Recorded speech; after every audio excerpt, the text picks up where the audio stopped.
রহমান রহিম আল্লাহ তাআলার নামে। আল্লাহ তাআলা প্রকাশ্যভাবে মন্দ কথা বলা কখনো পছন্দ করেন না, তবে যে ব্যক্তির উপর অবিচার করা হয়েছে তার কথা আলাদা। আল্লাহ তাআলা ভালোভাবে শোনেন এবং জানেন।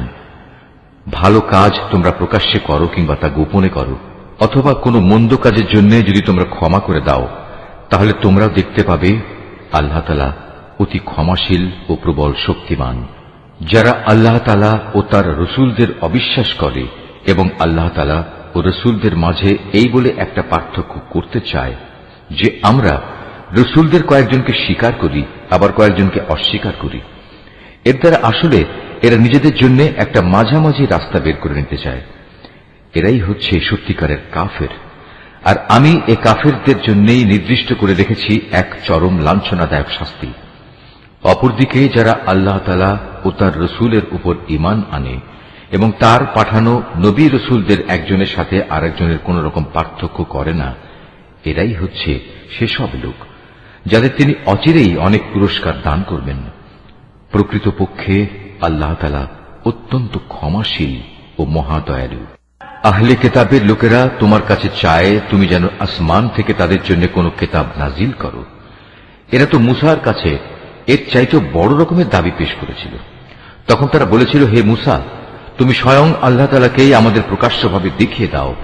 অতঃপর তাদের এই বাড়াবাড়ির জন্য তাদের উপর প্রচন্ড বজ্রপাত এসে নিপতিত হয়েছে এবং এ সম্পর্কিত সুস্পষ্ট প্রমাণসমূহ তাদের কাছে আসার পরেও তারা গোবাছুরকে উপাস্য হিসেবে গ্রহণ করেছে। অতঃপর আমি তাদের এ অপরাধ ক্ষমা করে দিলাম এবং আমি মুসাকে স্পষ্ট প্রমাণসহ কেতাব দান করলাম।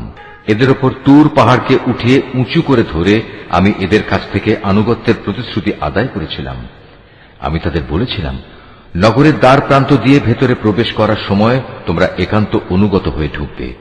আমি তাদের আরো বলেছিলাম, তোমরা শনিবারে মাছ ধরে আমার বিধানের সীমা লঙ্ঘন করো না।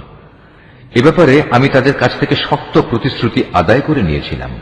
অতঃপর তাদের পক্ষ থেকে এই প্রতিশ্রুতি ভঙ্গ করা, আল্লাহর আয়াতসমূহকে তাদের অস্বীকার করা এবং অন্যায়ভাবে আল্লাহ তাআলার নবীদের তাদের হত্যা করা, তদুপরি তাদের একথা বলা আমাদের হৃদয়ে বাতিল চিন্তাধারায় আচ্ছাদিত হয়ে আছে।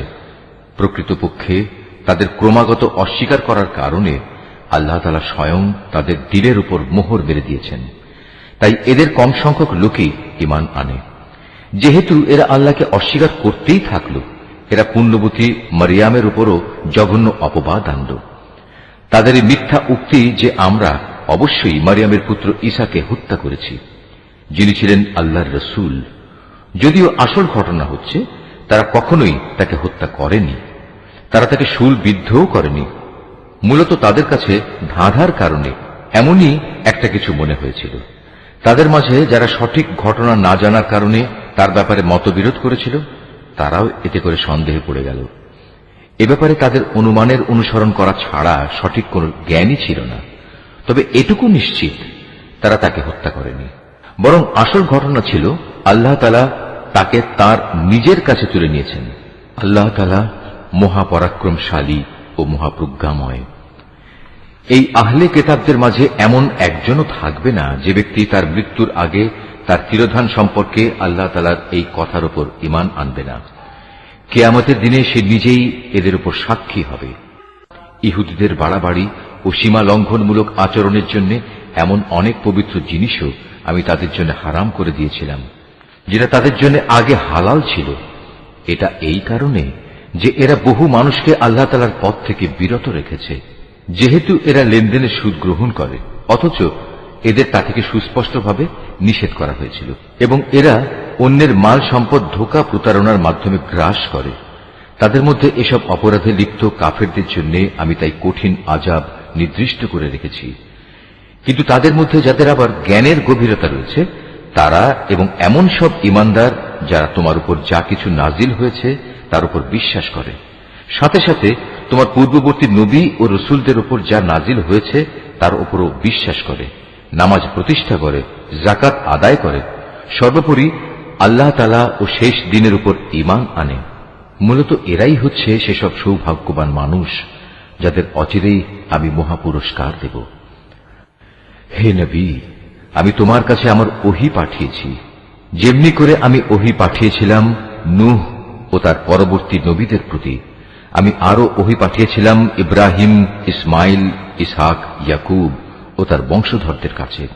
ওহী পাঠিয়েছি ঈসা, আইয়ুব, ইউনুস, হারুন ও সুলাইমানের কাছেও। অতঃপর আমি দাউদের ওপর জাবুর গ্রন্থ অবতীর্ণ করেছি। রসুলদের মাঝে এমনও অনেকে আছে যাদের কথা ইতিপূর্বে আমি তোমার কাছে বলেছি, কিন্তু এদের মাঝে বহু রসুল এমনও আছে যাদের নাম ঠিকানা কিছুই আমি তোমাকে বলিনি। মুসার সাথে তো আল্লাহ তাআলা কথাও বলেছেন। রসুলরা জান্নাতের সুসংবাদবাহী ও জাহান্নামের ভয় প্রদর্শনকারী। তাদের এজন্যই পাঠানো হয়েছিল যাতে করে রসুলদের আগমনের পর আল্লাহ তাআলার উপর মানব জাতির কোনো অজুহাত খাড়া করার সুযোগ না থাকে। সত্যি আল্লাহ তাআলা মহাপরাক্রমশালী ও প্রজ্ঞাময়। কিন্তু মানুষ যত অজুহাতই পেশ করুক না কেন, আল্লাহ তোমার উপর যা কিছু নাজিল করেছেন তা তার প্রত্যক্ষ জ্ঞানের মাধ্যমেই করেছেন। ফেরেশতারাও তো একথার সাক্ষ্য দেবে, যদিও ওহীর সাক্ষ্য প্রদানের জন্য আল্লাহ তাআলা একাই যথেষ্ট। নিশ্চয়ই যারা এই ওহী অস্বীকার করে এবং অন্য মানুষদেরও আল্লাহ তাআলার পথ থেকে সরিয়ে রাখে, তারা আসলে গুমরাহী ও পথভ্রষ্টতায় অনেক দূর এগিয়ে গেছে। নিশ্চয়ই যারা কুফরি করল এবং চরমভাবে সীমা লঙ্ঘন করল, তাদের ব্যাপারে এটা কখনো হবে না যে আল্লাহ তাআলা তাদের ক্ষমা করে দেবেন, না তিনি তাদের সঠিক রাস্তা দেখাবেন। হ্যাঁ, একটি মাত্র রাস্তাই তাদের জন্য উন্মুক্ত থাকবে এবং তা হচ্ছে জাহান্নামের রাস্তা, যেখানে তারা অনন্তকাল ধরে পড়ে থাকবে। শাস্তি প্রদানের এই কাজ আল্লাহর জন্য খুবই সহজ। হে মানুষরা, আল্লাহ তাআলার কাছ থেকে তোমাদের জন্য সঠিক বিধান নিয়ে রসুল এসেছে। যদি তার আনিত এই বিধানের উপর তোমরা ঈমান আনো, এটাই তোমাদের জন্য কল্যাণ রয়েছে। আর তোমরা যদি তা মেনে নিতে অস্বীকার করো, তাহলে জেনে রেখো এই আসমান জমিনের সর্বত্র যেখানে যা কিছু আছে তার সবকিছুই আল্লাহ তাআলার জন্য, এবং আল্লাহ তাআলা সর্বজ্ঞ, কুশলী। হে কিতাবধারীরা, নিজেদের দ্বীনের ব্যাপারে তোমরা বাড়াবাড়ি করো না, এবং ঈসার ঘটনা নিয়ে আল্লাহ তাআলা সম্পর্কে সত্য ছাড়া কোনো মিথ্যা বলো না। সে সত্য কথা হচ্ছে এই যে মরিয়ামের পুত্র মসীহ ছিল একজন রসুল ও তার এমন এক বাণী যা তিনি মরিয়ামের ওপর প্রেরণ করেছেন, এবং সে ছিল আল্লাহ তাআলার কাছ থেকে পাঠানো এক রূহ। অতএব হে আহলে কিতাবরা, তোমরা আল্লাহ তাআলা ও তার রসুলদের উপর ঈমান আনো, আর কখনো এটা বলো না যে মাবুদের সংখ্যা ৩। এ জঘন্য মিথ্যা থেকে তোমরা বেঁচে থেকো, এটাই তোমাদের জন্য উত্তম। নিঃসন্দেহে আল্লাহ তাআলা তিনি তো একক মাবুদ। আল্লাহ তাআলা এ মূর্খতা থেকে অনেক পবিত্র যে তার কোনো সন্তান থাকবে। এ আকাশ ও ভূমণ্ডলের সব কিছুর মালিকানাই তো তাঁর, আর অভিভাবক হিসেবে আল্লাহ তাআলা যথেষ্ট। ঈসা মসীহ কখনো এতে বিন্দু মাত্র নিজেকে হেয় মনে করেননি যে সে নিজে আল্লাহ তাআলার বান্দা। আল্লাহ তাআলার একান্ত ঘনিষ্ঠ ফেরেশতারাও একে লজ্জাকর মনে করেনি। কোন ব্যক্তি যদি আল্লাহ তাআলার বন্দেগী করা সত্যি লজ্জাকর বিষয় মনে করে এবং এটা ভেবে সে অহংকার করে, তার জানা উচিত অচিরেই আল্লাহ তাআলা এদের সকলকে তাঁর সামনে একত্রিত করে দণ্ডাজ্ঞা দান করবেন। যেসব মানুষ আল্লাহ তাআলার উপর ঈমান এনেছে এবং ভালো কাজ করেছে, সেদিন তিনি তাদের এর জন্য পুরোপুরি পুরস্কার দেবেন। আল্লাহ তাআলা তাঁর একান্ত অনুগ্রহ থেকে তাদের পাওনা আরো বাড়িয়ে দেবেন। অপরদিকে যারা আল্লাহ তাআলার বিধান মেনে নেয়া লজ্জাজনক কিছু মনে করল এবং অহংকার করল, তাদের সবাইকেই আল্লাহ তাআলা কঠোর শাস্তি দান করবেন। সেদিন তারা আল্লাহকে ছাড়া দ্বিতীয় কোনো অভিভাবক ও সাহায্যকারী পাবে না। হে মানুষ, তোমাদের মালিকের কাছ থেকে তোমাদের কাছে একটি উজ্জ্বল প্রমাণ এসেছে, এবং আমি তোমাদের কাছে উজ্জ্বল জ্যোতি নাজিল করেছি। অতঃপর যারা সে জ্যোতি দিয়ে ঈমান আনল এবং তাকে শক্ত করে আঁকড়ে ধরল, আল্লাহ তাআলা তাদের অচিরেই তার অফুরন্ত দয়া ও অনুগ্রহে জান্নাতে প্রবেশ করাবেন এবং তাদের তিনি সঠিক পথে পরিচালিত করবেন। হে নবী, তারা তোমার কাছে বিভিন্ন বিষয়ে ফতোয়া জানতে চায়। তুমি বলো, আল্লাহ তাআলা সে ব্যক্তির উত্তরাধিকার সংক্রান্ত ব্যাপারে তোমাদের তার সিদ্ধান্ত জানাচ্ছেন, যার মাতা পিতা কেউই নেই, আবার তার নিজেরও কোনো সন্তান নেই। এ ধরনের কোনো ব্যক্তি যদি মারা যায় এবং সে ব্যক্তি যদি সন্তানহীন হয় এবং তার একটি বোন থাকে, তাহলে সে বোনটি সে মৃত ব্যক্তির পরিত্যক্ত সম্পত্তির অর্ধাংশের মালিক হবে। অপরদিকে সে যদি নিঃসন্তান হয়, তাহলে সে তার বোনের সম্পত্তির উত্তরাধিকারী হবে। আবার যদি তারা দুজন হয় তাহলে তারা দুই বোন সেই পরিত্যক্ত সম্পত্তির 3 ভাগের 2 ভাগ অংশের মালিক হবে। যদি সে ভাই বোনেরা কয়েকজন হয় তাহলে মেয়েদের অংশ 1 ভাগ ও পুরুষদের অংশ 2 ভাগ হবে। আল্লাহ তাআলা উত্তরাধিকারের এই আইন কানুন অত্যন্ত সুস্পষ্টভাবে তোমাদের জন্য বলে দিয়েছেন, যাতে করে মানুষের উদ্ভাবিত বন্টন পদ্ধতিতে তোমরা বিভ্রান্ত হয়ে না পড়ো। আল্লাহ তাআলা সব কিছুর ব্যাপারেই সম্যক ওয়াকিবহাল। সূরা আল মায়েদা। রহমান রহিম আল্লাহ তাআলার নামে। হে ঈমানদার বান্দারা, তোমরা যারা ঈমান এনেছ, তোমরা ওয়াদাসমূহ পূরণ করো। মনে রেখো, তোমাদের জন্য 4 পা বিশিষ্ট পোষা জন্তু হালাল করা হয়েছে, তবে সেসব জন্তু ছাড়া যা বিবরণ সহ একটু পরেই তোমাদের পড়ে শোনানো হচ্ছে। এহরাম বাঁধা অবস্থায় কিন্তু এসব হালাল জন্তু শিকার করা বৈধ মনে করো না। হ্যাঁ, আল্লাহ তাআলা যা চান সে আদেশই তিনি জারি করেন। হে ঈমানদার বান্দারা, তোমরা আল্লাহ তাআলার নিদর্শন সমূহের অসম্মান করো না। সম্মানিত মাসগুলোকেও যুদ্ধ বিগ্রহের জন্য কখনো হালাল বানিয়ে নিও না। আল্লাহর নামে উৎসর্গীকৃত জন্তুসমূহ ও যেসব জন্তুর গলায় উৎসর্গের চিহ্ন হিসেবে পট্টি বেঁধে দেওয়া হয়েছে, যারা আল্লাহর অনুগ্রহ ও সন্তুষ্টি অর্জনের লক্ষ্যে আল্লাহর পবিত্র কাবা ঘরের দিকে রওনা দিয়েছে, তাদের তোমরা অসম্মান করো না। তোমরা যখন এহরাম মুক্ত হবে তখন তোমরা শিকার করতে পারো। বিশেষ কোন একটি সম্প্রদায়ের বিদ্বেষ এমন বিদ্বেষ যার কারণে তারা তোমাদের আল্লাহ তাআলার পবিত্র মসজিদে আসার পথ বন্ধ করে দিয়েছিল, যেন তোমাদের কোন রকম সীমা লঙ্ঘন করতে প্ররোচিত না করে। তোমরা শুধু নেক কাজ ও তাকওয়ার ব্যাপারেই একে অপরের সহযোগিতা করো। পাপ ও বাড়াবাড়ির কাজে কখনো একে অপরের সহযোগিতা করো না। সর্বাবস্থায় আল্লাহ তাআলাকে ভয় করো, কেননা আল্লাহ তাআলা পাপের দণ্ডদানের ব্যাপারে অত্যন্ত কঠোর। মৃত জন্তু, রক্ত, শুয়োরের গোশত ও যে জন্তু আল্লাহ তাআলা ছাড়া অন্য কারো নামে জবাই কিংবা উৎসর্গ করা হয়েছে তা সবই তোমাদের উপর হারাম করা হয়েছে। শ্বাসরুদ্ধ হয়ে মরা, আঘাত খেয়ে মরা, উপর থেকে পড়ে মরা, শিঙের আঘাতে মরা, হিংস্র জন্তুর খাওয়া জন্তুও তোমাদের জন্য হারাম। তবে তোমরা তা যদি জীবিত অবস্থায় পেয়ে জবাই করে থাকো তাহলে তা হারাম নয়। পূজার বেদিতে বলি দেওয়া জন্তুও হারাম। লটারি কিংবা জুয়ার তীর নিক্ষেপ করে ভাগ্য নির্ণয় করা হারাম। এর সবকটাই হচ্ছে বড় বড় গুনার কাজ। আজ কাফেররা তোমাদের দিন নির্মূল করা সম্পর্কে হতাশ হয়ে পড়েছে, সুতরাং তোমরা তাদের ভয় করো না, বরং আমাকেই ভয় করো। আজ আমি তোমাদের জন্য তোমাদের দিন পরিপূর্ণ করে দিলাম, আর তোমাদের উপর আমার প্রতিশ্রুত নিয়ামত আমি পূর্ণ করে দিলাম।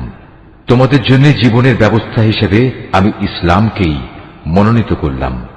হারামের ব্যাপারে মনে রেখো, যদি কোনো ব্যক্তি ক্ষুধার তাড়নায় হারাম খেতে বাধ্য হয় কিন্তু ইচ্ছা করে সে কোনো পাপের দিকে ঝুঁকে পড়তে না চায়, তার ব্যাপারটা আলাদা। অবশ্যই আল্লাহ তাআলা ক্ষমাশীল ও পরম দয়ালু। তারা তোমার কাছ থেকে জানতে চাইবে কোন কোন জিনিস তাদের জন্য হালাল করা হয়েছে। তুমি তাদের বলো, সব ধরনের পাকসাপ বস্তুই তোমাদের জন্য হালাল করা হয়েছে, এবং সেসব শিকারী জন্তু ও পাখির ধরে আনা জন্তু ও পাখিও তোমরা খাও, যাদের তোমরা শিকার করার নিয়ম শিক্ষা দিয়েছ, যেভাবে আল্লাহ তাআলা তোমাদের শিক্ষা দিয়েছিলেন। তবে এর উপর অবশ্যই আল্লাহ তাআলার নাম নেবে। তোমরা আল্লাহ তাআলাকে ভয় করো, আল্লাহ তাআলা দ্রুত হিসাব গ্রহণকারী। আজ তোমাদের জন্য যাবতীয় পাক জিনিস হালাল করা হলো। যাদের উপর আল্লাহর কিতাব নাজিল করা হয়েছে তাদের খাবারও তোমাদের জন্য হালাল, আবার তোমাদের খাদ্যদ্রব্য তাদের জন্য হালাল। চরিত্রের সংরক্ষিত দুর্গে অবস্থানকারী মোমেন নারী ও তোমাদের আগে যাদের কিতাব দেওয়া হয়েছিল, যখন তোমরা তাদের মোহরানা আদায় করে দেবে, সেসব আহলে কিতাব সতীসাধ্যী নারীরাও তখন তোমাদের জন্য হালাল হয়ে যাবে। তোমরা থাকবে চরিত্রের রক্ষক হয়ে, কামনা চরিতার্থ করে কিংবা গোপন অভিসারী উপপত্নী বানিয়ে নয়। যে কেউই ঈমান অস্বীকার করবে তার জীবনের সব কর্মই নিষ্ফল হয়ে যাবে, এবং শেষ বিচারের দিনে সে হবে চরমভাবে ক্ষতিগ্রস্তদের একজন।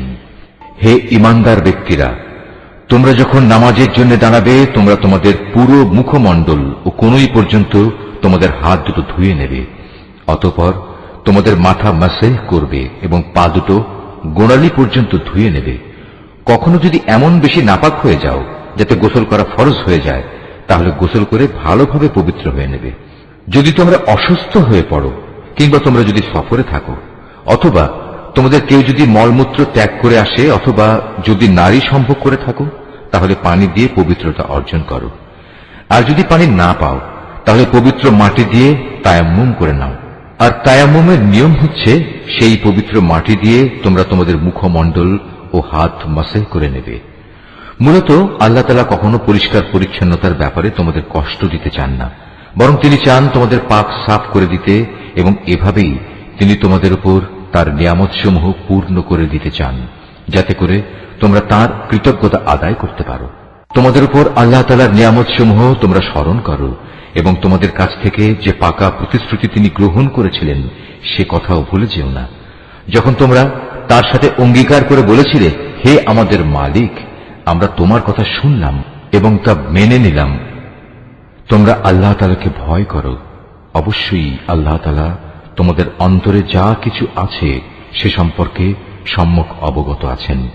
হে ঈমানদার লোকেরা, তোমরা আল্লাহর জন্য সত্য ও ন্যায়ের উপর সাক্ষী হয়ে অবিচলভাবে দাঁড়িয়ে থেকো। মনে রাখবে, বিশেষ কোন সম্প্রদায়ের দুশমনী যেন তোমাদের এমনভাবে প্ররোচিত না করে এর ফলে তোমরা ন্যায় ও ইনসাফের পথ থেকে সরে আসবে। তোমরা ইনসাফ করো, কারণ এই কাজটি আল্লাহ তাআলাকে ভয় করে চলার অধিক নিকটতর। তোমরা আল্লাহ তাআলাকে ভয় করো। অবশ্যই আল্লাহ তাআলা তোমাদের কর্মকাণ্ড সম্পর্কে পূর্ণাঙ্গ ওয়াকিবহাল রয়েছেন। যারা ঈমান আনে এবং নেক কাজ করে আল্লাহ তাআলা তাদের সবাইকে এই বলে প্রতিশ্রুতি দিয়েছেন যে তাদের জন্য তার কাছে বিশেষ ক্ষমা ও মহা পুরস্কার রয়েছে। অপরদিকে যারা কুফরি করছে এবং আমার আয়াতসমূহকে অস্বীকার করেছে তারা সবাই হচ্ছে জাহান্নামের অধিবাসী। হে ঈমানদার ব্যক্তিরা, তোমাদের উপর আল্লাহর নিয়ামত স্মরণ করো যখন একটি জনগোষ্ঠী তোমাদের বিরুদ্ধে হাত উঠাতে উদ্যত হয়েছিল, তখন আল্লাহ তাআলা তাদের সে হাত তোমাদের উপর আক্রমণ করা থেকে সংযত করে দিলেন। অতঃপর তোমরা আল্লাহ তাআলাকে ভয় করো। মোমেনদের তো আল্লাহ তাআলার উপরই ভরসা করা উচিত। আল্লাহ তাআলা বনী ইসরাঈলদের কাছ থেকে আনুগত্যের অঙ্গীকার গ্রহণ করলেন। অতঃপর আমি এ কাজের জন্য তাদের মধ্যে থেকে 12 জন সর্দার নিযুক্ত করলাম। আল্লাহ তাআলা তাদের বললেন, অবশ্যই আমি তোমাদের সাথে আছি।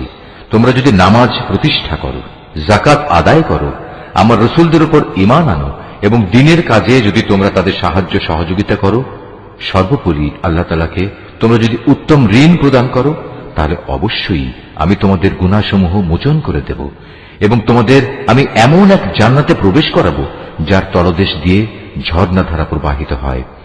এরপর যদি কোনো ব্যক্তি আল্লাহকে অস্বীকার করে তাহলে সে সরল পথ থেকে বিচ্যুত হয়ে পড়বে। অতঃপর তাদের সেই অঙ্গীকার ভঙ্গ করার কারণে আমি তাদের উপর অভিশাপ নাজিল করেছি এবং তাদের হৃদয় কঠিন করে দিয়েছি। তাদের চরিত্রই ছিল তারা আল্লাহর কালামকে তার নির্দিষ্ট অর্থ থেকে সরিয়ে নিয়ে বিকৃত করে দিত। হেদায়েতের যা কিছু তাদের শিক্ষা দেয়া হয়েছিল তার অধিকাংশ কথাই তারা ভুলে গেল। প্রতিনিয়ত তুমি তাদের দেখতে পাবে, তাদের সামান্য একটি অংশ ছাড়া অধিকাংশ মানুষই আল্লাহর সাথে বিশ্বাসঘাতকতা করে চলেছে। অতএব তুমি তাদের ক্ষমা করে দাও। যথাসম্ভব তুমি তাদের সংস্রব এড়িয়ে চলো। অবশ্যই আল্লাহ তাআলা কল্যাণকামী মানুষদের ভালোবাসেন। আমি তো তাদের কাছ থেকেও আনুগত্যের অঙ্গীকার গ্রহণ করেছিলাম যারা বলে আমরা খ্রিস্টান সম্প্রদায়ের লোক। অতঃপর এরাও সে অঙ্গীকার সম্পর্কিত অধিকাংশ কথা ভুলে গেল যা তাদের স্মরণ করানো হয়েছিল। সুতরাং আমিও তাদের পরস্পরের মধ্যে কিয়ামত পর্যন্ত এক স্থায়ী শত্রুতা ও বিদ্বেষের বীজ বপন করে দিলাম। অচিরেই আল্লাহ তাআলা তাদের বলে দেবেন দুনিয়ার জীবনে তারা যা কিছু উদ্ভাবন করত। হে আহলে কিতাবরা, তোমাদের কাছে আমার পক্ষ থেকে রাসূল এসেছে। আগের কিতাবে যা কিছু তোমরা এতদিন গোপন করে রেখেছিলে তার বহু কিছুই সে তোমাদের বলে দিচ্ছে, আবার অনেক কিছু সে এড়িয়েও যাচ্ছে। তোমাদের কাছে এখন তো আল্লাহর পক্ষ থেকে আলোকবর্তিকা এবং সুস্পষ্ট কিতাব এসে হাজির হয়েছে। যে আল্লাহর সন্তুষ্টি লাভ করতে চায় এই কিতাব দ্বারা আল্লাহ তাআলা তার শান্তি ও নিরাপত্তার পথ বাতলে দেন। অতঃপর তিনি তার অনুমতিক্রমে তাদের জাহেলিয়াতের অন্ধকার থেকে ঈমানের আলোতে বের করে আনেন, আর এভাবেই তাদের তিনি সঠিক পথে পরিচালিত করেন। নিশ্চয়ই তারা কুফরি করেছে যারা বলেছে মারিয়ামের পুত্র মসিহ আল্লাহ। হে মুহাম্মদ, তুমি তাদের বলো, আল্লাহ তাআলা যদি মারিয়াম পুত্র মসিহ, তার মা ও গোটা বিশ্ব চরাচরে যা কিছু আছে সবকিছু ধ্বংস করে দিতে চান, এমন কে আছে যে আল্লাহ তাআলার কাছ থেকে এদের রক্ষা করতে পারে? এই আকাশমালা, ভূমণ্ডল ও এর মধ্যবর্তী স্থানে যা কিছু আছে তার সার্বভৌমত্ব এককভাবে আল্লাহ তাআলার জন্যই নির্দিষ্ট। তিনি যা ইচ্ছা তাই সৃষ্টি করেন। আল্লাহ তাআলা সকল বিষয়ের উপর একক ক্ষমতাবান। ইহুদি ও খ্রিস্টানরা বলে, আমরা আল্লাহর সন্তান এবং তার প্রিয় পাত্র। তাদের বলো, তাহলে তিনি কেন তোমাদের গুনাহের জন্য তোমাদের দণ্ড প্রদান করবেন? মূলত তোমরা সবাই হচ্ছ আল্লাহ সৃষ্টি করা কতিপয় মানুষ। আল্লাহ তাআলা তার বান্দাদের যাকে ইচ্ছা ক্ষমা করে দেন, আবার যাকে ইচ্ছা তাকে তিনি শাস্তি প্রদান করেন। আসমান সমূহ ও জমিনের মধ্যবর্তী সব কিছুর একক মালিকানা আল্লাহ তাআলার জন্যই নির্দিষ্ট। সব কিছুকে তার দিকেই ফিরে যেতে হবে।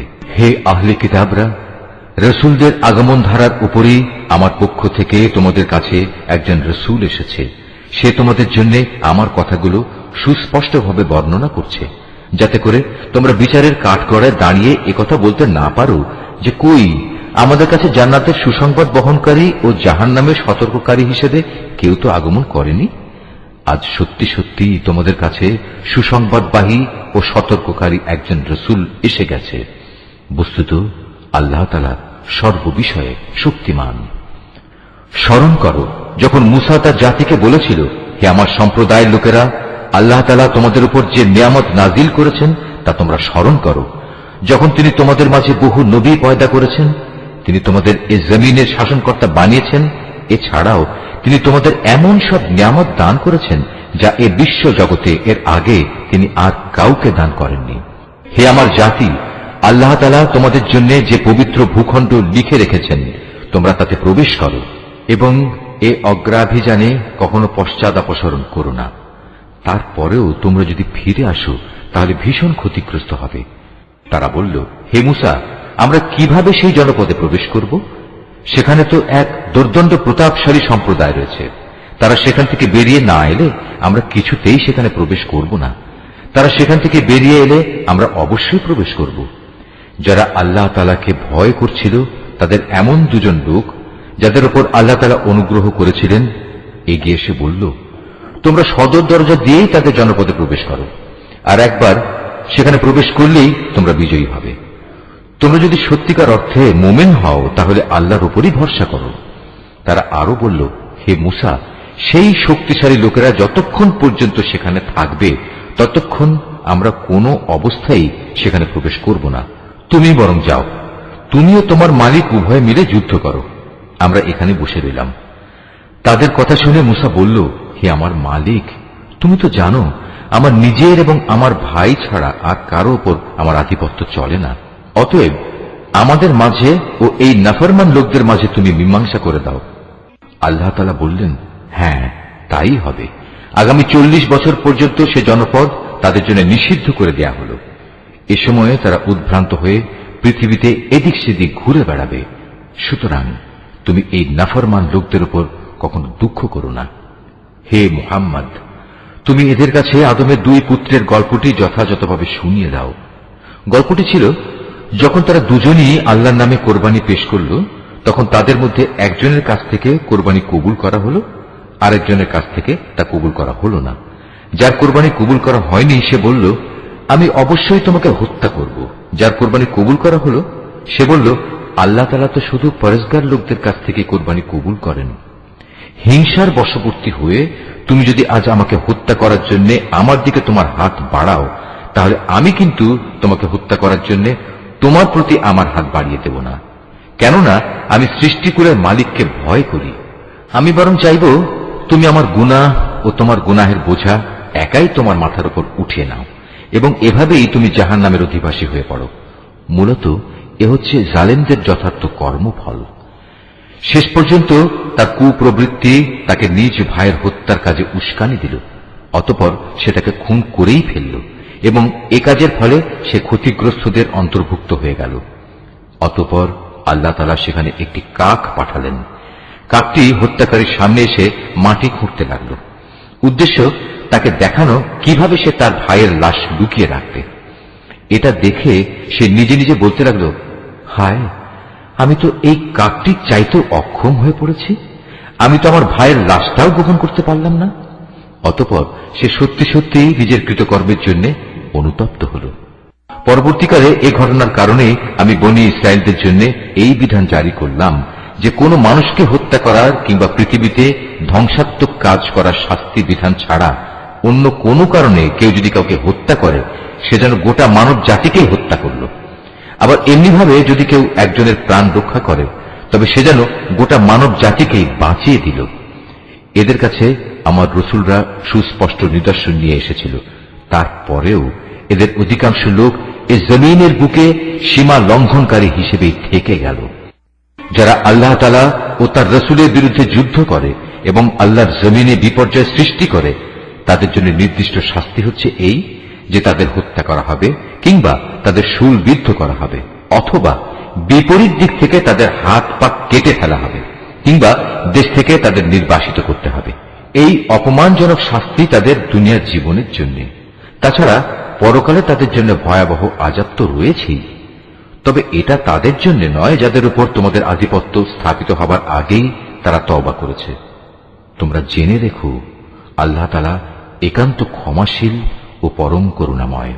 হে মানুষ, তোমরা যারা ঈমান এনেছ, আল্লাহ তাআলাকে ভয় করো এবং তার দিকে ধাবিত হওয়ার জন্য উপায় খুঁজতে থাকো। তার বিশেষ একটা উপায় হচ্ছে তোমরা আল্লাহর পথে জিহাদ করো। সম্ভবত তোমরা সফলকাম হতে পারবে। আর যারা ঈমান আনতে অস্বীকার করেছে, কিয়ামতের দিন পৃথিবীর সমুদয় ধন দৌলতও যদি তাদের করায়ত্ত থাকে, তার সাথে আরো যদি সমপরিমাণ সম্পদ তাদের কাছে থাকে, এ সম্পদ মুক্তিপণ হিসেবে দিয়েও যদি সে কিয়ামতের দিন জাহান্নামের আযাব থেকে মুক্তি পেতে চায়, তাও সম্ভব হবে না। তার কাছ থেকে এর কিছুই সেদিন গ্রহণ করা হবে না। তাদের জন্য সেদিন কঠোর আযাব নির্ধারিত থাকবে। তারা সেদিন দোজখের আযাব থেকে বেরিয়ে আসতে চাইবে, কিন্তু কোনো অবস্থায় তারা সেখান থেকে বেরিয়ে আসতে পারবে না। তাদের জন্য স্থায়ী আযাব নির্দিষ্ট হয়ে আছে। পুরুষ ও নারী এদের যে কেউই চুরি করবে, তাদের হাত দুটো কেটে ফেলো। এটা তাদের কর্মফল এবং আল্লাহর পক্ষ থেকে নির্ধারিত দণ্ড। আল্লাহ তাআলা মহা শক্তিশালী ও প্রবল প্রজ্ঞাময়। হ্যাঁ, যে ব্যক্তি এই জঘন্য জুলুম করার পর আল্লাহ তাআলার কাছে তওবা করবে এবং নিজের সংশোধন করে নেবে, অবশ্যই আল্লাহ তাআলা তার তওবা কবুল করবেন। আল্লাহ তাআলা নিঃসন্দেহে বড় ক্ষমাশীল ও দয়াময়। তুমি কি একথা জানো না, এই আকাশমণ্ডলী ও জমিনের একক সার্বভৌমত্ব একমাত্র আল্লাহ তাআলার জন্য? তিনি যাকে ইচ্ছা তাকে শাস্তি দেন, আবার যাকে ইচ্ছা তাকে তিনি মাফ করে দেন। কেননা সবকিছুর উপর তিনিই হচ্ছেন একক ক্ষমতাবান। হে রাসূল, যারা দ্রুত গতিতে কুফরির পথে ধাবিত হচ্ছে, তারা যেন তোমাকে দুঃখ না দেয়। এরা সে দলের লোক যারা মুখে মুখে বলে আমরা ঈমান এনেছি, কিন্তু সত্যিকার অর্থে তাদের অন্তর কখনো ঈমান আনেনি। আর তাদের ব্যাপারও নয় যারা ইহুদি, তারা মিথ্যা কথা শোনার জন্য সদা কান খাড়া করে রাখে এবং তাদের বন্ধু সম্প্রদায়ের যেসব লোক কখনো তোমার কাছে আসেনি, এরা সেই অপর সম্প্রদায়টির জন্যই নিজেদের কান খাড়া করে রাখে। আল্লাহর কিতাবের কথাগুলো আপন জায়গায় বিন্যস্ত থাকার পরেও এরা তা বিকৃত করে বেড়ায় এবং অন্যদের কাছে এরা বলে, হ্যাঁ, যদি এ ধরনের কোনো বিধান তোমাদের দেওয়া হয় তাহলে তোমরা তা গ্রহণ করো, আর সে ধরনের কিছু না দেয়া হলে তোমরা তা থেকে সতর্ক থেকো। আসলে আল্লাহ তাআলা যার পথচ্যুতি চান, তাকে আল্লাহর পাকড়াও থেকে বাঁচানোর জন্য তুমি তো কিছুই করতে পারো না। এরাই হচ্ছে সেসব হতভাগ্য লোক। আল্লাহ তাআলা কখনো যাদের অন্তরগুলোকে পাক সাফ করার ইরাদা পোষণ করেন না, তাদের জন্য পৃথিবীতে যেমনি রয়েছে অপমান ও লাঞ্ছনা, পরকালেও তেমনি তাদের জন্য অপেক্ষা করছে ভয়াবহ আযাব। ইহুদিদের চরিত্র হচ্ছে, এরা যেমন মিথ্যা কথা শুনতে অভ্যস্ত, তেমনি এরা হারাম মাল খেতেও ওস্তাদ। অতএব এরা যদি কখনো কোনো বিচার নিয়ে তোমার কাছে আসে, তাহলে তুমি চাইলে তাদের বিচার করতে পারো কিংবা তাদের উপেক্ষা করো। যদি তুমি তাদের ফিরিয়ে দাও, তাহলে নিশ্চিত থাকো এরা তোমার কোনোই অনিষ্ট করতে পারবে না। তবে যদি তুমি তাদের বিচার ফয়সালা করতে চাও, তাহলে অবশ্যই ন্যায় বিচার করবে। নিঃসন্দেহে আল্লাহ তাআলা ন্যায় বিচারকদের ভালোবাসেন। এসব লোক কিভাবে তোমার কাছে বিচারের ভার নিয়ে হাজির হবে যখন তাদের নিজেদের কাছেই আল্লাহর পাঠানো তাওরাত মজুদ রয়েছে? তাতেও তো বিচার আচার সংক্রান্ত আল্লাহর বিধান আছে। তুমি যা কিছুই করো না কেন, একটু পরেই তারা তোমার কাছ থেকে মুখ ফিরিয়ে নেবে। এরা আসলে ঈমানদারই নয়। নিঃসন্দেহে আমি মুসার কাছে তাওরাত নাজিল করেছি, তাতে তাদের জন্য পথ নির্দেশ ও আলোকবর্তিকা বর্তমান ছিল। আমার নবীরা যারা আমার বিধানেরই অনুবর্তন করত, ইহুদি জাতিকে এ হেদায়েত মোতাবেকই আইন কানুন প্রদান করত। নবীদের পর তাদের জ্ঞান সাধক ও ধর্মীয় পণ্ডিতরাও এ অনুযায়ী বিচার ফয়সালা করত। কেননা নবীর পর আল্লাহর কিতাব সংরক্ষণ করার দায়িত্ব এদেরই দেয়া হয়েছিল। তারা নিজেরাও ছিল এর প্রত্যক্ষ সাক্ষী। সুতরাং তোমরা মানুষদের ভয় না করে একান্তভাবে আমাকেই ভয় করো, আর আমার আয়াতসমূহ সামান্য মূল্যে বিক্রি করে দিও না। যারা আল্লাহর নাজিল করা আইন অনুযায়ী বিচার ফয়সালা করে না, তারাই হচ্ছে কাফের। তাওরাতে আমি তাদের জন্য বিধান নাজিল করেছিলাম যে তাদের জানের বদলে জান, চোখের বদলে চোখ, নাকের বদলে নাক, কানের বদলে কান, দাঁতের বদলে দাঁত। শাস্তি প্রয়োগের সময় এই শারীরিক জখমটাই কিন্তু আসল দণ্ড বলে বিবেচিত হয়।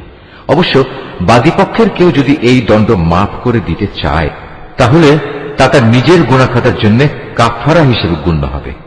আর যারাই আল্লাহ নাজিল করা বিধান অনুযায়ী বিচার ফয়সালা করবে না, তারা হচ্ছে জালেম। এ ক্রমধারায় অতঃপর আমি মরিয়ম পুত্র ঈসাকে পাঠিয়েছি। সে সময় আগে থেকে তাওরাতে যা কিছু অবশিষ্ট ছিল সে ছিল তার সত্যতা স্বীকারকারী, আর আমি তাকে ইনজিল দান করেছি, তাতে ছিল হেদায়েত ও নূর। তখন তাওরাতে যা কিছু তার কাছে বর্তমান ছিল, ইনজিল কিতাব তার সত্যতা স্বীকার করেছে। তদুপরি তাতে আল্লাহভীরু লোকদের জন্য পথ নির্দেশ ও উপদেশ মজুদ ছিল। ইনজিলের অনুসারীদের উচিত এর ভেতর আল্লাহ তাআলা যা কিছু নাজিল করেছেন তার ভিত্তিতে বিচার ফয়সালা করা। কেননা যারাই আল্লাহর নাজিল করা আইনের ভিত্তিতে বিচার করবে না, তারাই ফাসেক। হে মুহাম্মদ, আমি তোমার প্রতি সত্য দিন সহ এ কিতাব নাজিল করেছি। আগের কিতাবসমূহের যা কিছু অবিকৃত অবস্থায় তার সামনে মজুদ রয়েছে, এ কিতাব তার সত্যতা স্বীকার করে। শুধু তাই নয়, এ কিতাব সেসব বিধানের হেফাজতকারীও বটে। সুতরাং আল্লাহ তাআলা যেসব বিধি বিধান নাজিল করেছেন তার ভিত্তিতেই তুমি বিচার ফয়সালা করো। আর এ বিচারের সময় তোমার নিজের কাছে যা সত্য দিন এসেছে তা থেকে সরে গিয়ে তাদের খেয়াল খুশির অনুসরণ করো না। আমি তোমাদের প্রতিটি সম্প্রদায়ের জন্য শরীয়ত ও কর্মপন্থা নির্ধারণ করে দিয়েছি। আল্লাহ তাআলা চাইলে তোমাদের সবাইকে একই উম্মত বানিয়ে দিতে পারতেন, বরং তিনি তোমাদের যা দিয়েছেন তার ভিত্তিতে তোমাদের যাচাই বাছাই করে নিতে চেয়েছেন। অতএব ভালো কাজে তোমরা সবাই প্রতিযোগিতা করো, কেননা আল্লাহ তাআলার দিকেই হবে তোমাদের সকলের প্রত্যাবর্তন স্থল। এখানে তোমরা যেসব বিষয় নিয়ে মতভেদ করতে, অতঃপর তিনি অবশ্যই তা তোমাদের স্পষ্ট করে বলে দেবেন। অতএব হে মুহাম্মদ, তোমার উপর আল্লাহ তাআলা যে আইন কানুন নাজিল করেছেন তুমি তারই ভিত্তিতে এদের মাঝে বিচার ফয়সালা করো, এবং কখনো তাদের খেয়াল খুশির অনুসরণ করো না, এবং তাদের ষড়যন্ত্র থেকে সতর্ক থেকো। যা কিছু আল্লাহ তাআলা তোমার উপর নাজিল করেছেন তার কোনো কোনো বিষয়ে যেন তারা কখনো তোমাকে ফিতনায় না ফেলতে পারে। অতঃপর তোমার ফয়সালায় যদি এরা মুখ ফিরিয়ে নেয়, তাহলে জেনে রেখো আল্লাহ তাআলা তাদের নিজেদেরই কোনো গুনাহের জন্য তাদের কোন রকম মুসিবতে ফেলতে চান। কেননা মানুষের মাঝে অধিকাংশই হচ্ছে অবাধ্য। তবে কি তারা পুনরায় জাহিলিয়াতের বিচার ব্যবস্থা তালাশ করছে? অথচ যারা আল্লাহতে বিশ্বাস করে তাদের কাছে আল্লাহ তাআলা চাইতে উত্তম বিচারক আর কে হতে পারে? হে ঈমানদার লোকেরা, তোমরা কখনো ইহুদি খ্রিস্টানদের নিজেদের বন্ধু হিসেবে গ্রহণ করো না, কেননা এরা নিজেরা সবসময় একে অপরের বন্ধু। তোমাদের মধ্যে কেউ যদি কখনো এদের কাউকে বন্ধু বানিয়ে নেয়, তাহলে সে তাদেরই দলভুক্ত হয়ে যাবে। আর আল্লাহ তাআলা কখনো জালেম সম্প্রদায়কে হেদায়েত দান করেন না। অতঃপর যাদের অন্তরে মুনাফিকের ব্যাধি রয়েছে তাদের তুমি দেখবে তারা বিশেষ তৎপরতার সাথে এই বলে তাদের সাথে মিলিত হচ্ছে যে আমাদের আশঙ্কা হচ্ছে কোনো বিপর্যয় এসে আমাদের উপর আপতিত হবে। পরে হয়তো আল্লাহ তাআলা তোমাদের কাছে বিজয় নিয়ে আসবেন, কিংবা তার কাছ থেকে অন্য কিছু অনুগ্রহ তিনি দান করবেন। তখন তা দেখে এই লোকেরা নিজেদের মনের ভেতর যে কপটতা লুকিয়ে রেখেছিল তার জন্য ভীষণ অনুতপ্ত হবে। তখন ঈমানদার লোকেরা বলবে, এরাই কি ছিল সেসব মানুষ যারা আল্লাহ তাআলার নামে বড় বড় শপথ করত যে তারা অবশ্যই তোমাদের সঙ্গে আছে? এই আচরণের ফলে তাদের কার্যকলাপই বিনষ্ট হয়ে গেল, ফলে তারা ভীষণভাবে ক্ষতিগ্রস্ত হয়ে পড়ল। হে মানুষ, তোমরা যারা আল্লাহর উপর ঈমান এনেছ, তোমাদের মধ্যে কোন লোক যদি নিজের দ্বীন ইসলাম থেকে মুরতাদ হয়ে ফিরে আসে, তাতে আল্লাহ তাআলার কোনো ক্ষতি নেই। তবে আল্লাহ তাআলা অচিরেই এমন এক সম্প্রদায়ের উত্থান ঘটাবেন যাদের তিনি ভালোবাসবেন, তারাও তাকে ভালোবাসবে। তারা হবে মুমিনদের প্রতি কোমল ও কাফেরদের প্রতি কঠোর। তারা আল্লাহর পথে সংগ্রাম করবে, কোন নিন্দুকের নিন্দার পরোয়া তারা করবে না। মূলত এ হচ্ছে আল্লাহর একটি অনুগ্রহ, যাকে চান তাকেই তিনি তা দান করেন। আল্লাহ তাআলা প্রাচুর্যময় ও প্রজ্ঞার আধার। তোমাদের একমাত্র পৃষ্ঠপোষক হচ্ছেন আল্লাহ তাআলা, তার রাসূল এবং সেসব ঈমানদার লোকেরা যারা নামাজ প্রতিষ্ঠা করে, যাকাত আদায় করে, সর্বোপরি আল্লাহ তাআলার সামনে যারা সদা অবনমিত থাকে। আর যে ব্যক্তি আল্লাহ তাআলা, তার রাসূল ও ঈমানদারদের নিজের বন্ধুরূপে গ্রহণ করবে, তারা যেন জেনে রাখে কেবলমাত্র আল্লাহ তাআলার দলটি বিজয়ী হবে। হে ঈমানদার লোকেরা, তোমাদের আগে যাদের আল্লাহ তাআলার কিতাব দেওয়া হয়েছিল, তাদের মধ্যে যারা তোমাদের দিনকে বিদ্রূপ ও খেল তামাশার বস্তুতে পরিণত করে রেখেছে, তাদের এবং কাফেরদের কখনো তোমরা নিজেদের বন্ধু বানিও না। যদি তোমরা সত্যিকার অর্থে মুমিন হয়ে থাকো, তাহলে একমাত্র আল্লাহ তাআলাকেই বন্ধু বানাও এবং তাকেই ভয় করো। যখন তোমরা মানুষদের নামাজের জন্য ডাকো, তখন এই ডাককে এরা হাসি তামাশা ও খেলার বস্তু বানিয়ে দেয়। এরা হচ্ছে এমন এক সম্প্রদায় যারা হক বাতিলের কিছুই বোঝে না। হে রাসূল, তুমি এদের বলো, তোমরা যে আমাদের কাছ থেকে প্রতিশোধ নিচ্ছ, তার কারণ এই যে আমরা আল্লাহর উপর ঈমান এনেছি এবং আমাদের উপর আগে ও বর্তমানে যা কিছু নাজিল করা হয়েছে তার উপর বিশ্বাস স্থাপন করেছি। আসলে তোমাদের অধিকাংশ মানুষই হচ্ছে গুনাহগার। হে রাসূল, তুমি বলো, আমি কি তোমাদের বলে দেব আল্লাহর কাছ থেকে সবচাইতে নিকৃষ্ট পুরস্কার কে পাবে? সে লোক হচ্ছে যার উপর আল্লাহ তাআলা অভিশাপ দিয়েছেন, যার উপর আল্লাহর ক্রোধ রয়েছে এবং যাদের কিছু লোককে তিনি বানর, কিছু লোককে শুয়োরে পরিণত করে দিয়েছেন, যারা মিথ্যা মাবুদের আনুগত্য স্বীকার করেছে। এরাই হচ্ছে সেসব লোক পরকালে যাদের অবস্থান হবে অত্যন্ত নিকৃষ্ট এবং দুনিয়াতেও এরা সরল পথ থেকে বহু দূরে বিচ্যুত হয়ে পড়েছে। তারা যখন তোমার সামনে আসে তখন বলে, আমরা ঈমান এনেছি। আসলে তারা তোমার কাছে কুফরি নিয়েই প্রবেশ করছিল এবং তা নিয়েই তোমার কাছ থেকে তারা বেরিয়ে গেছে। তারা মনের ভেতর যা কিছু লুকিয়ে রাখছিল, আল্লাহ সে ব্যাপারে পূর্ণ ওয়াকিবহাল রয়েছেন। তাদের অনেককেই তুমি দেখতে পাবে গুনাহ করা, আল্লাহর সাথে বিদ্রোহ ও হারাম মাল ভোগ করার কাজে এরা একে অপরের সাথে প্রতিযোগিতা করে চলেছে। এরা যা কিছু করে মূলত তা বড়ই নিকৃষ্ট কাজ। কত ভালো হতো এদের ধর্মীয় নেতা ও পণ্ডিত ব্যক্তিরা যদি এদের এসব পাপের কথা ও হারাম মাল ভোগ করা থেকে বিরত রাখত, কারণ এরা যা কিছু সংগ্রহ করছে তা বড়ই জঘন্য। ইহুদিরা বলে, আল্লাহর দানের হাত পা বাঁধা পড়ে গেছে। আসলে তাদের নিজেদের হাতই বাঁধা পড়ে গেছে।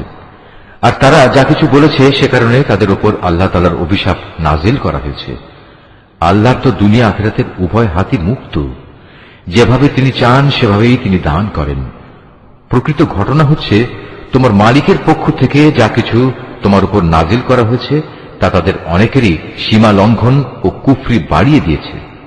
এই আচরণের ফলে আমি তাদের মাঝে কিয়ামত পর্যন্ত একটা শত্রুতা ও পরস্পর বিদ্বেষ সঞ্চার করে দিয়েছি। যখনই তারা যুদ্ধের আগুন জ্বালিয়ে দিতে চেয়েছে, আল্লাহ তাআলা তখনই তা নিভিয়ে দিয়েছেন। তারা বারবার এই জমিনে বিপর্যয় সৃষ্টির প্রয়াস পেয়েছে। আসলে আল্লাহ তাআলা বিপর্যয় সৃষ্টিকারীদের মোটেই ভালোবাসেন না। যদি আহলে কিতাবরা ঈমান আনত এবং আল্লাহকে ভয় করত, তবে অবশ্যই আমি তাদের গুনাহ খাতা মুছে দিতাম এবং তাদের আমি নিয়ামতে পরিপূর্ণ জান্নাতে প্রবেশ করাতাম। যদি তারা তাওরাত ও ইনজিল তথা তার বিধান প্রতিষ্ঠা করত, আর যা তাদের উপর তাদের মালিকের কাছ থেকে নাজিল করা হয়েছে তার উপর প্রতিষ্ঠিত থাকত, তাহলে তারা রিজিক পেত তাদের মাথার উপরের আসমান থেকে ও তাদের পায়ের নিচের জমিন থেকে। তাদের মধ্যে অবশ্য একদল ন্যায় ও মধ্যপন্থী লোক রয়েছে। তবে তাদের অধিকাংশই হচ্ছে এমন যাদের কর্মফল খুবই নিকৃষ্ট। হে রাসূল, যা কিছু তোমার উপর নাজিল করা হয়েছে তা তুমি অন্যের কাছে পৌঁছে দাও। যদি তুমি তা না করো তাহলে তুমি তো মানুষদের কাছে তার বার্তা পৌঁছে দিলে না। আল্লাহ তাআলা তোমাকে মানুষের অনিষ্ট থেকে বাঁচিয়ে রাখবেন। নিশ্চয়ই আল্লাহ তাআলা কখনো কোনো অবাধ্য জাতিকে পথ প্রদর্শন করেন না। তুমি তাদের বলো, হে আহলে কিতাবরা, যতক্ষণ পর্যন্ত তোমরা তাওরাত, ইনজিল ও তোমাদের প্রতি তোমাদের মালিকের পক্ষ থেকে যা নাজিল করা হয়েছে তা প্রতিষ্ঠিত না করবে, ততক্ষণ পর্যন্ত মনে করতে হবে তোমরা কোনো কিছুর উপরই প্রতিষ্ঠিত নেই। তোমার মালিকের কাছ থেকে যা কিছু তোমার প্রতি নাজিল করা হয়েছে তা তাদের অনেকেরই সীমা লঙ্ঘন ও কুফরি বাড়িয়ে দেবে। সুতরাং তুমি এই কাফের সম্প্রদায়ের জন্য মোটেই আফসোস করো না। নিশ্চয়ই ইহুদি, সাবেঈ, খ্রিস্টান যে কেউই এক আল্লাহ তাআলা ও শেষ বিচার দিনের উপর ঈমান আনবে এবং সৎকর্ম করবে তাদের কোনো ভয় নেই। পরকালেও তাদের কোনো দুশ্চিন্তাগ্রস্ত হতে হবে না। বনী ইসরাইলের কাছ থেকে আমি আনুগত্যের অঙ্গীকার আদায় করে নিয়েছিলাম এবং সে মোতাবেক আমি তাদের কাছে রসুলদের প্রেরণ করেছিলাম। কিন্তু যখনই কোন রসুল তাদের কাছে এমন কোন বিধান নিয়ে হাজির হয়েছে যা তাদের পছন্দসই ছিল না, তখনই তারা এই রসুলদের একদলকে মিথ্যাবাদী বলেছে, আরেক দলকে তারা হত্যা করেছে। তারা ধরে নিয়েছিল এত কিছু করা সত্ত্বেও তাদের উপর কোনো বিপর্যয় আসবে না, তাই তারা সত্য গ্রহণ করার ব্যাপারে অন্ধ ও বধির হয়ে থাকল। তারপরেও আল্লাহ তাআলা তাদের প্রতি ক্ষমা পরবশ হলেন। তাদের অনেকেই আবার অন্ধ ও বধির হয়ে গেল। তারা যা কিছু করেছে আল্লাহ তাআলা তা পর্যবেক্ষণ করছেন। নিশ্চয়ই তারা কাফের হয়ে গেছে যারা একথা বলেছে আল্লাহ হচ্ছেন মারিয়ামের পুত্র মসীহ, অথচ মসীহ নিজেই একথা বলেছে যে, হে বনী ইসরাইল, তোমরা এক আল্লাহর ইবাদত করো, যিনি আমারও মালিক, তোমাদেরও মালিক। মূলত যে কেউই আল্লাহর সাথে শরীক করবে আল্লাহ তাআলা তার উপর জান্নাত হারাম করে দেবেন, আর তার স্থায়ী ঠিকানা হবে জাহান্নাম। এই জালেমদের সেদিন কোনো সাহায্যকারী থাকবে না। তারাও কুফরি করেছে যারা বলেছে তিনজনের মধ্যে তৃতীয় জন হচ্ছেন আল্লাহ, অথচ এক আল্লাহ তাআলা ছাড়া আর কোনো ইলাহ নেই। তারা যদি এখনো তাদের এসব অলীক কথাবার্তা থেকে ফিরে না আসে, তবে তাদের মাঝে যারা একথা বলে কুফরি করেছে তাদের অবশ্যই কঠিন যন্ত্রণাদায়ক আযাবে পেয়ে যাবে। তারা কি আল্লাহর কাছে তওবা করবে না? কখনো কি তারা তার কাছে ক্ষমা প্রার্থনা করবে না? আল্লাহ তাআলা বড়ই ক্ষমাশীল ও দয়াময়। মারিয়াম পুত্র মসীহ তো রসুল ছাড়া কিছুই ছিল না। তার আগেও তার মতো অনেক রসুল গত হয়েছে। তার মা ছিল এক সত্যনিষ্ঠ মহিলা। তারা মা ও ছেলে উভয়ই আর দুদষ্টি মানুষের মতো করেই খাবার খেত। তুমি লক্ষ্য করে দেখো আমি কিভাবে আমার আয়াতগুলো খুলে খুলে বর্ণনা করছি। তুমি দেখো কিভাবে তারা সত্য বিমুখ হয়ে যাচ্ছে। তুমি বলো, তোমরা কি আল্লাহকে বাদ দিয়ে এমন কিছুর ইবাদত করছো যা তোমাদের কোনো ক্ষতি কিংবা উপকার কিছুই করার ক্ষমতা নেই? প্রকৃতপক্ষে আল্লাহ তাআলা সব কিছুই শোনেন এবং সবকিছুই জানেন। তুমি বলো, হে আহলে কিতাবরা, তোমরা কখনো নিজেদের দ্বীনের ব্যাপারে অন্যায় বাড়াবাড়ি করো না। মসীহের ব্যাপারে তোমরা সেসব জাতির খেয়াল খুশির অনুসরণ করো না যারা তোমাদের আগেই পথভ্রষ্ট হয়ে গেছে এবং তারা অনেক লোককেই গুমরাহ করে দিয়েছে, আর তারা নিজেরাও সহজ সরল পথ থেকে বিচ্যুত হয়ে গেছে। বনী ইসরাইলদের আরো যারা মসীহের ব্যাপারে আল্লাহর এই ঘোষণা অস্বীকার করেছে তাদের উপর দাউদ ও মরিয়ম পুত্র ঈসার মুখ থেকে অভিশাপ দেওয়া হয়েছে, কেননা তারা আল্লাহর বিরুদ্ধে বিদ্রোহ করেছে এবং সীমা লঙ্ঘন করেছে। তারা যেসব গর্হিত কাজ করত তা থেকে তারা একে অপরকে বারণ করত না। তারা যা করত নিঃসন্দেহে তা ছিল নিকৃষ্ট। তুমি তাদের মাঝে এমন বহু লোককে দেখতে পাবে যারা ঈমানদারদের বদলে কাফেরদের সাথে বন্ধুত্ব করতে বেশি আগ্রহী। অবশ্য তারা নিজেরা যা কিছু অর্জন করে সামনে পাঠিয়েছে তাও অতি নিকৃষ্ট। এ কারণে আল্লাহ তাআলা তাদের উপর ক্রোধান্বিত হয়েছেন। এই লোকেরা চিরকাল আযাবেই নিমজ্জিত থাকবে। তারা যদি সত্যি আল্লাহ তাআলা, তার নবী ও তার প্রতি যা নাজিল করা হয়েছে তার প্রতি যথাযথ ঈমান আনত, তাহলে এরা কাফেরদের বন্ধু হিসেবে গ্রহণ করত না। কিন্তু তারা তো অধিকাংশই হচ্ছে গুনাহগার। অবশ্যই তোমরা ঈমানদারদের সাথে শত্রুতার ব্যাপারে ইহুদি ও মুশরিকদেরই বেশি কঠোর দেখতে পাবে। অপরদিকে মুমিনদের সাথে বন্ধুত্বের ব্যাপারে তোমরা সেসব লোককে কিছুটা নিকটতর পাবে যারা বলেছে আমরা খ্রিস্টান। এটা এই কারণে যে তখনও তাদের মধ্যে ধর্মীয় পণ্ডিত ব্যক্তি ও সংসার বিরাগী ফকির দরবেশরা মজুদ ছিল, আর এ ব্যক্তিরা সাধারণত অহংকার করে না। নিশ্চয়ই আল্লাহ যা বলেছেন সত্য বলেছেন।